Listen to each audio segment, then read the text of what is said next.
ამ წუთებში ფილარმონიასთან აქცია იწყება შეკრების მიზეზი, მიუსაფარი ცხოველები და ამ მიმართულებით მთავრობის პოლიტიკა.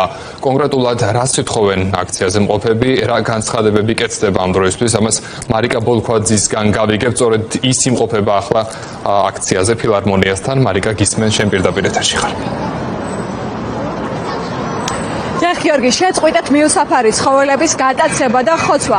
ამ ლოზუნგით ამ წუთებში ფილარმონიის მიმდებარე ტერიტორიაზე მოქალაქეები ცხოველთა უფლებადამცველები, მოყვარულები იკრიბებიან და აპროტესტებენ ქართული ოცნების არასწორ პოლიტიკას, იმ კანონებს, რომლებიც მიუსაფარი ცხოველების წინააღმდეგ მიიღეს. აქ შეკრებილები ამბობენ, რომ ქართული ოცნება ახლა ნაცვლად პრევენციული ღონისძიებების ანაცვლად იმისა, რომ იზრუნოს მიუსაფარ ცხოველებზე დროულად აღმოუჩინოს მათ მედიკამენტური თუ სხვა ტიპის დახმარებები დროულად ჩაუტარდეთ ცხოველებს, აცრები, კასტრაციის თუ სტერილიზაციის პროცედურები ახლა ცხოველების გენოციდით არის დაკავებული, როგორც ისიც ბოლო თვეების განმავლობაში სურსათის უნებლობის ეროვნული სააგენტო და სხვა ტიპის მონიტორინგის სამსახურები ქუჩებიდან იტაცებენ, იყვანენ მიუსაფარ ცხოველებს და შემდგომში ისინი თავშესაფარში გადაჰყავთ. აქ შეკრებილები ამბობენ, რომ მათ აქვს ინფორმაცია მის შესახებ, რომ თავშესაფრებში არის მიუსაფარი ცხოველებისთვის და მათი სიცოცხლისთვის შეუსაბამო და საშიში პირობები, კერძოდ მათ დროულად არ უტარდებათ და არ ეძლევათ ის სამედიცინო დახმარება, რომელიც მათი სიცოცხლისთვის არის საჭირო. ამას ემატება ისიც,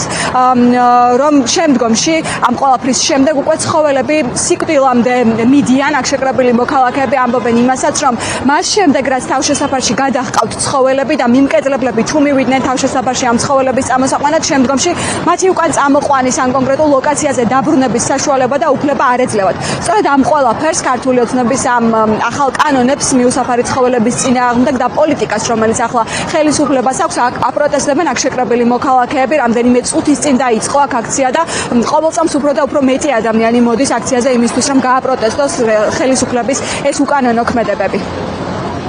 სიტუაცია ძალიან მძიმეა, ყოველ ღამე რამდენიმე ათეული თუ ასეული არა, ძაღლი ქრება და იქამდეც კი მივიდა საქმე, იყო ინფორმაციები, რომ კერძო ტერიტორიებიდანაც კი გაიტაცეს ძაღლები. ჩვენი კატეგორიული მოთხოვნაა, თავი დაანებონ მიუსაფარი ძაღლების ხოცვა შლეთვას, იმიტომ რომ ეს არც სოფლის პრობლემას მოაგვარებს, რომელსაც ხელოვნურად აბუქებენ და არც, რა თქმა უნდა, ჰუმანურია და ყოველთ შეუთავსებელია თანამედროვე ცივილიზებულ დასავლურ სამყაროსთან, რომელიც ამ პრობლემას აგვარებს სტერილიზაცია, ვაქცინაციის გზით და არა ხოცვა ჟლეტით. ძალიან ცუდი დრო გვინახავს ცხოველთა მოყვარულებს, ძალიან ცუდი დრო გაგვიულია, მაგრამ ესეთი რამე არასდროს არ ყოფილა. მაშინაც კი ქრებოდნენ ისეთი ძაღლები, რომლებსაც არ ყავდათ მიმკედლებელი, არ ყავდათ მზრუნველი ადამიანი. ეხლა ღამით ქრებიან ძაღლები, რომლებსაც ყავთ მზრუნველი, აცრილი, სტერილური ძაღლები, რომლებსაც ხშირად სახლი უდგათ. ხანდახან თვითონ თბილისის მონიტორინგის მიერ დადგმული სახლებიც კი უდგათ.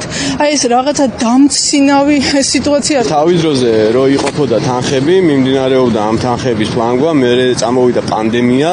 პანდემიის დროს არავის არ ეცალა მიუსაფარი ძაღლებისთვის და ერთადერთი რასაც ვახერხებდით, შიმშილით რო არ მოუყენარიყვნენ, ყვებავდით რა მოყვარულები და აი ამ პერიოდში მოხდა მათი ძალიან ესე გამრავლება, ასე თქვა და უკვე ჰიპერპოპულაცია რომ მივიღეთ, გადაწყვეტეს ჰიპერპოპულაციასთან ბრძოლა. რავი, პრემიერმა გამოყო 4,5 მილიონი ლარის სტერილიზაცია კასტრაციისთვის და იმის მაგივრად რომ ეკეთებინათ სტერილიზაცია, კასტრაცია, იმისთვის რომ არ გამრავლებულიყო მიუსაფარი ძაღლი, დაიწყეს ძაღლების ხოცვა სრულიად მნიშვნელობით.